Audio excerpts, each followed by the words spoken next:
जी वीरेंद्रचार्य, यहाँ बड़ी बातें, ये हरियाणा के इतिहास में पहली बार हुआ है कि किसी पार्टी को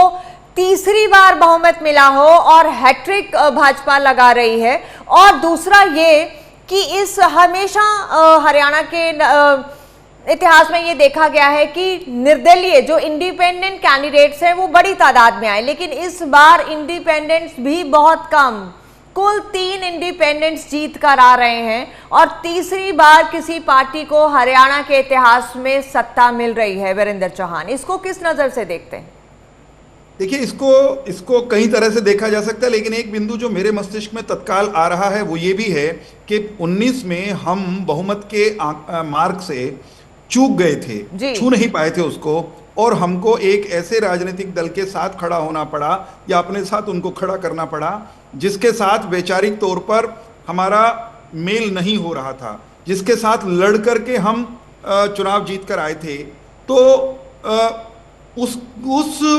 गठजोड़ में बहुत कुछ अच्छा करने की चाह करते हुए भी जनता को लगा होगा कि अगर एक दल की यानी भारतीय जनता पार्टी की ही हम बहुमत की सरकार बनाते तो सरकार और बेहतर परफॉर्म करती। हाँ। ये भाव भी जनता के मन में रहा हो सकता है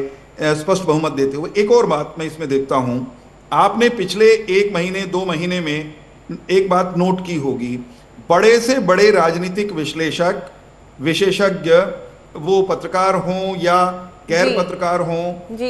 हमारे विरोधियों के अतिरिक्त, वे सब एक स्वर में ये कह रहे थे भारतीय जनता पार्टी तो गई, कांग्रेस आ रही है और भारतीय जनता पार्टी को एंटी इनकम्बेंसी के कारण कोई दोबारा कोई सत्ता से बाहर होने से रोक नहीं सकता। शायद आज ये कहा जा सकता है सेफली, सम्मान के साथ, विनम्रता के साथ, कि वे सभी विशेषज्ञ हरियाणा की जनता की नब्ज को शायद पकड़ने में चूक कर रहे थे।